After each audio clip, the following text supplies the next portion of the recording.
08001. Pada kesempatan kali ini saya akan menjelaskan sedikit tentang oligosakarida. Oligosakarida adalah polimer dengan derajat polimerisasi 2-10 dan biasanya bersifat larut dalam air. Nah, polimer itu apa? Poli itu artinya banyak. Oleh karena itu, polimer merupakan kumpulan monomer unit atau bagian terkecil yang menyusun polimer. Polisakarida ini termasuk dalam polimer. Monomernya itu monosakarida. Monosakarida akan berkaitan satu sama lain membentuk rantai panjang. Apabila panjangnya 2-3 itu dinamakan oligosakarida.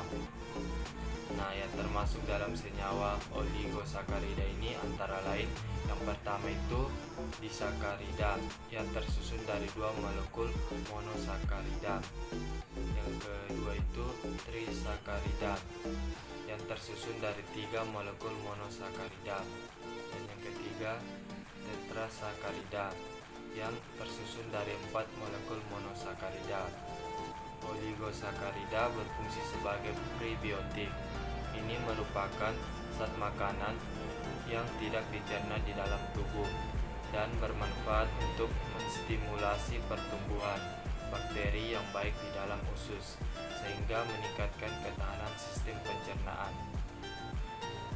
Demikianlah hasil pemaparan materi singkat dari saya. Jika ada kesalahan mohon dimaafkan. Terima kasih. Perkenalkan, nama saya Mega Putri Wowor dengan NIM 20031108030 dari Prodi Agroteknologi. Pada saat ini saya akan membahas tentang oligosakarida.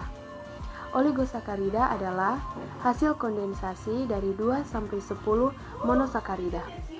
Oligosakarida dapat berubah disakarida, trisakarida, dan tetrasakarida. Disakarida merupakan hasil kondensasi 2 unit monosakarida. Contohnya adalah laktosa, maltosa, dan sukrosa. Trisakarida merupakan hasil kondensasi 3 unit monosakarida dan tetrasakarida terdiri dari 4 unit monosakarida. Oligosakarida secara eksperimen banyak dihasilkan dari proses hidrolisasi polisakarida dan hanya beberapa oligosakarida yang secara alami terdapat di alam. Oligosakarida yang paling banyak digunakan dan terdapat di alam adalah bentuk disakarida seperti maltosa, laktosa, dan sukrosa. Assalamualaikum warahmatullahi wabarakatuh. Salam sejahtera bagi kita sekalian. Perkenalkan, nama saya Injilia Pelialu, NIM 2003 1108036, Fakultas Pertanian, Program Studi Agroteknologi, Universitas Samratulangi Manado. Pada kesempatan ini saya akan menjelaskan mengenai oligosakarida. Oligosakarida merupakan gabungan dari molekul-molekul monosakarida yang jumlahnya antara 2 sampai dengan 8 molekul monosakarida. Sehingga oligosakarida dapat berubah disakarida, trisakarida, dan lainnya. Oligosakarida secara eksperimen banyak dihasilkan dari proses hidrolisa polisakarida dan hanya beberapa oligosakarida yang secara alami terdapat di alam.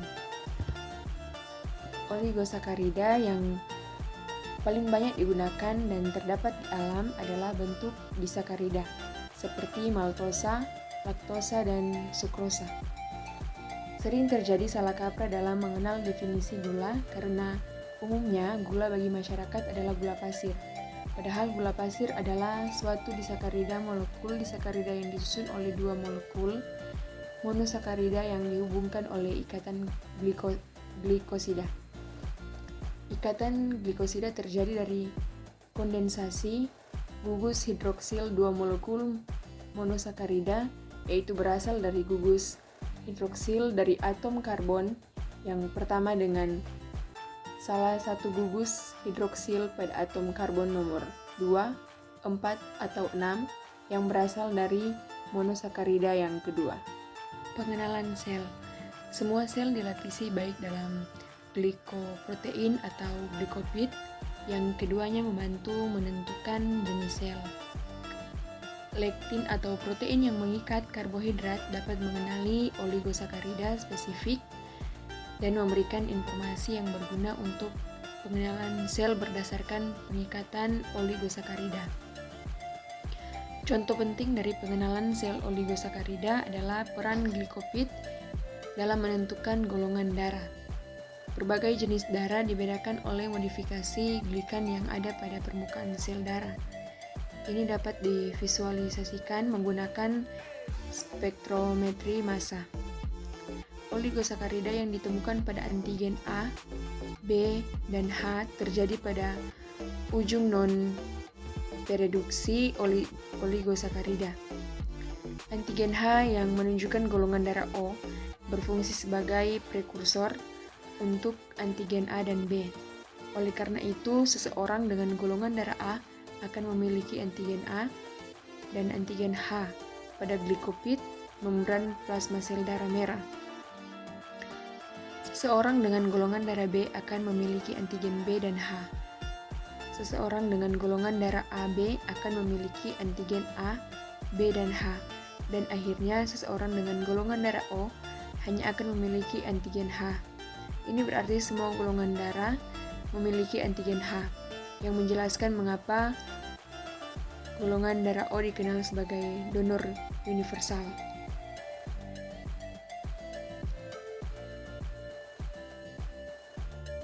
Vesikel diarahkan oleh banyak cara, tetapi dua cara utama.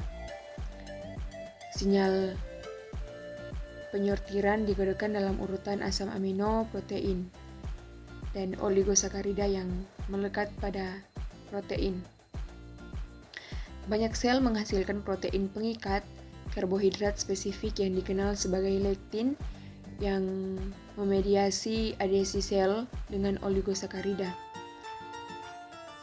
Sel lektin, keluarga lektin, memediasi proses adesi sel-sel tertentu, termasuk leukosit ke sel endotel.